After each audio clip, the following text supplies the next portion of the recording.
नमस्कार मित्रांनो, एक्झाम जागर या एज्युकेशन यूट्यूब प्लॅटफॉर्मवर तुम्हा सर्वांचं पुन्हा एकदा स्वागत आहे. मित्रांनो, या आधीच्या सत्रामध्ये तुमच्यासाठीचा प्रश्न होता, प्रथमच देण्यात येणाऱ्या दिव्यांग क्रीडा पुरस्कारात सर्वोत्कृष्ट पुरुष ॲथलीट पुरस्कार कोणाला जाहीर झाला आहे? या प्रश्नाचं योग्य उत्तर आहे पर्याय क्रमांक 1 म्हणजे सुमित अंतिल यांना हा पुरस्कार जाहीर झालेला आहे. बरं, हे जे सुमित अंतिल आहेत हे कोणत्या खेळाशी संबंधित आहेत? तर ते भालाफेक या खेळाशी संबंधित आहेत. त्यांनी 2020च्या टोकियो पॅरा ऑलिम्पिक व 2023च्या पॅरिस पॅरा ॲथलेटिक्स चॅम्पियनशिपमध्ये सुवर्ण पदक पटकावलं होतं. तसेच त्यांनी आशियाई पॅरा गेम्समध्ये 73.29 मीटर अंतरावर भाला फेकून विश्वविक्रम आपल्या नावावर केलेला आहे.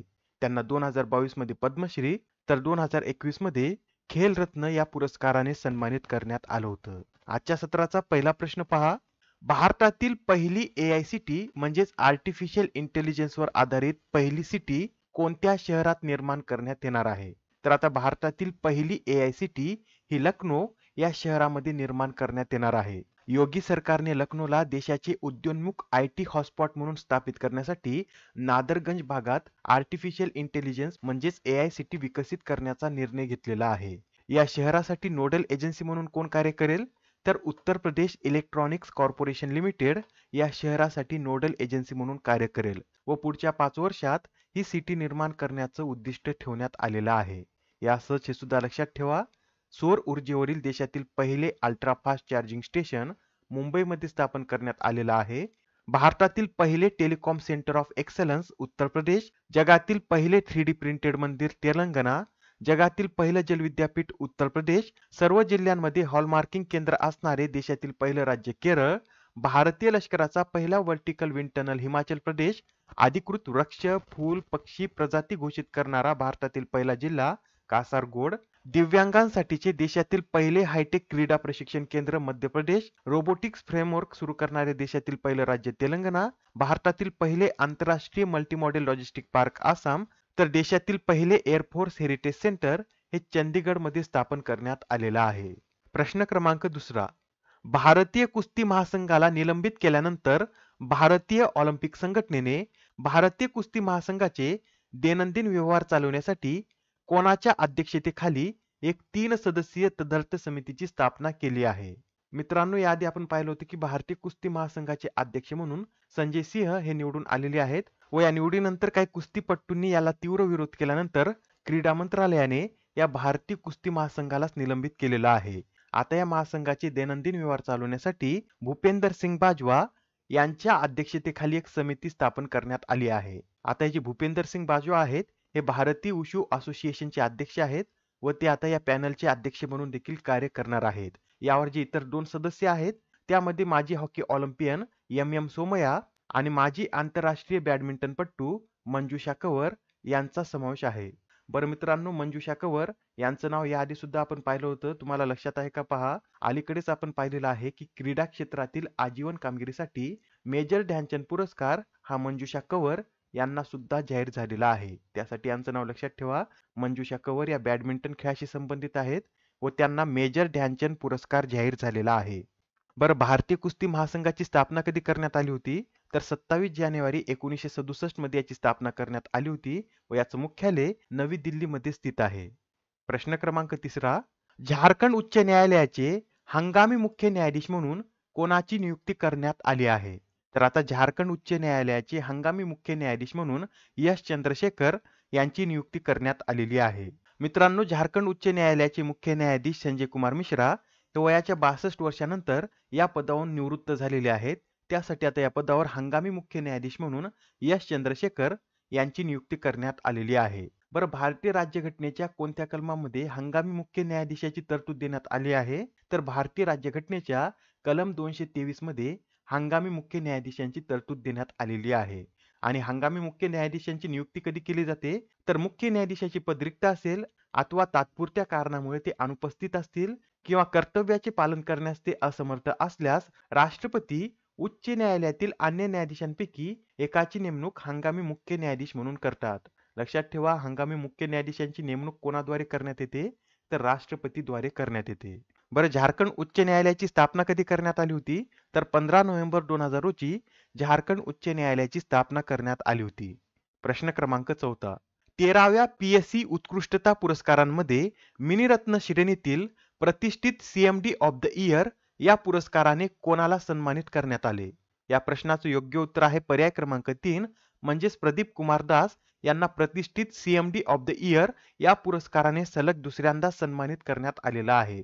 मागच्या वर्षी सुद्धा त्यांनाच हा पुरस्कार देण्यात आला होता. या वर्षी सुद्धा त्यांनीच हा पुरस्कार मिळवलेला आहे.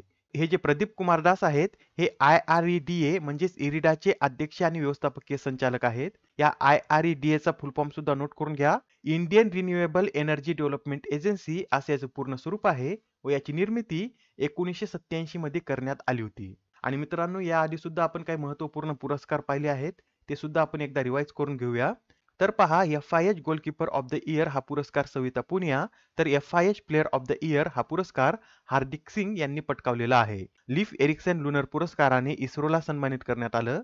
रवींद्रनाथ टागोर साहित्य पुरस्कार सुकृता पॉलकुमार, सामाजिक यशासाठी टागोर पुरस्कार Abhijit Banerjee, golden owl award Sumit Mahajan, major Rohit आणि सनी शर्मा यांना देण्यात आलेला आहे. मराठी भाषेसाठीचा साहित्य अकादमी पुरस्कार कृष्णात खोत यांना जाहीर झालेला आहे. आणि मित्रांनो, कृष्णात खोत यांच्या कोणत्या कादंबरीला हा पुरस्कार जाहीर झाला आहे हे खाली कमेंट मध्ये नक्की सांगा. भूतानद्वारे national order of merit gold medal पुरस्कार डॉक्टर पूनम खेत्रपाल सिंग यांना देण्यात आला आहे. मेजर ध्यानचंद खेलरत्न पुरस्कार चिराग चंद्रशेखर शेट्टी आणि सात्विक साईराज रंकीरेड्डी यांना जाहीर झाला आहे. गोल्डन रॉयल बंगाल टायगर पुरस्कार हा चिल्ड्रन ऑफ नोबडी या इस्रायली चित्रपटाला देण्यात आला आहे. प्रश्न क्रमांक 5 पहा. मित्रांनो, विश्व भारती विद्यापीठातील संशोधकांनी एका नवीन बॅक्टेरियाचा शोध लावला आहे. तर या बॅक्टेरियाला आता काय नाव देण्यात आलं आहे? या प्रश्नाचं योग्य उत्तर आहे पर्याय क्रमांक 2 म्हणजेच पॅन्टोएटागोरी असं या बॅक्टेरियाला नाव देण्यात आलेलं आहे.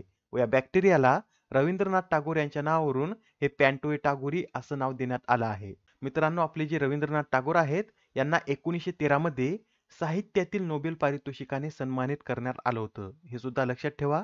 आणि आता हा प्रश्न पहा. मुंबई मॅरेथॉनची सदिच्छा दूत म्हणून कोणाची निवड करण्यात आली आहे? तर आता मुंबई मॅरेथॉनच्या सदिच्छा दूत म्हणून केटी मून यांची निवड करण्यात आलेली आहे.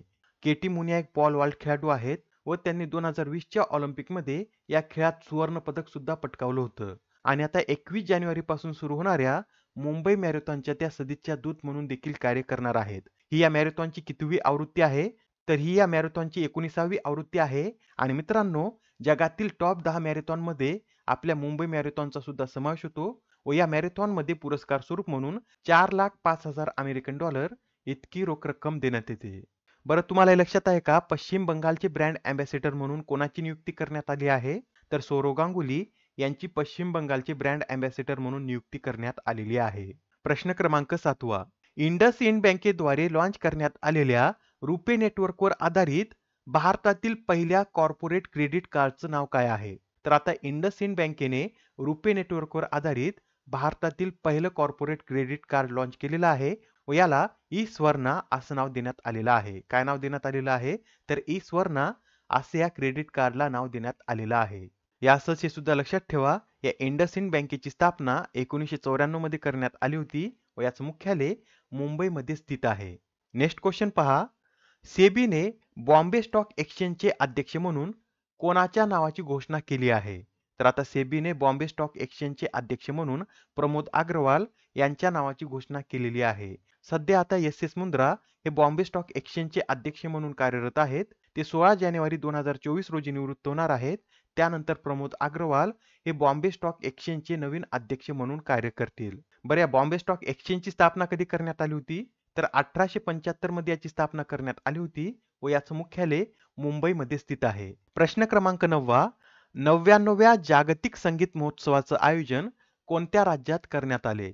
तर आता हा जो 99वा जागतिक संगीत महोत्सव आहे याचं आयोजन मध्य प्रदेशमध्ये करण्यात आलं होतं. आणि हा महोत्सव दरवर्षी मध्य प्रदेशमध्येच आयोजित केला जातो व यावेळेस हा महोत्सव मध्य प्रदेशमधील ग्वालेर येथे 22 ते 28 डिसेंबर दरम्यान पार पडलेला आहे. आणि हा महोत्सव तानसेन यांना श्रद्धांजली वाहण्यासाठी दरवर्षी साजरा करण्यात येतो. बरं मित्रांनो, तानसेन यांचं नाव काय आहे?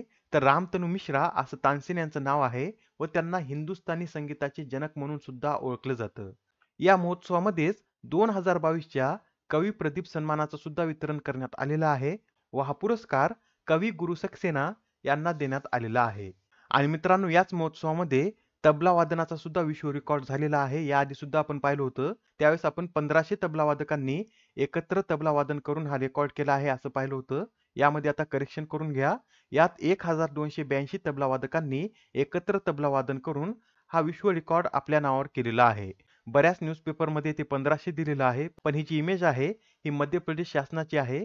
त्यासाठी आपल्याला इथे 1282 तबला वादकांनी हा रेकॉर्ड केलेला आहे हे लक्षात ठेवायचं आहे. प्रश्न क्रमांक 10 पहा. संयुक्त राष्ट्राने कोणते वर्ष हे उंटाचे आंतरराष्ट्रीय वर्ष म्हणून घोषित केले? तर आता संयुक्त राष्ट्राने 2024 हे वर्ष उंटाचे आंतरराष्ट्रीय वर्ष म्हणून घोषित केलेलं आहे. आजच्या सत्रामधील तुमच्यासाठीचा प्रश्न पहा. पाकिस्तानच्या सार्वत्रिक निवडणुकीत सर्वसाधारण जागेवरून उमेदवारी अर्ज दाखल करणारी पहिली हिंदू महिला कोण ठरली आहे? आता या प्रश्नाचं उत्तर कमेंटमध्ये देण्याचा प्रयत्न करा. उत्तर चुकलं तरी काय हरकत नाही, कारण ज्यावेळेस तुम्हाला या प्रश्नाचं योग्य उत्तर माहित होतं त्यावेळेस हा प्रश्न तुमच्या दीर्घकाळापर्यंत लक्षात राहतो. तर आता पुढच्या सत्रामध्ये पुन्हा भेटूया. धन्यवाद.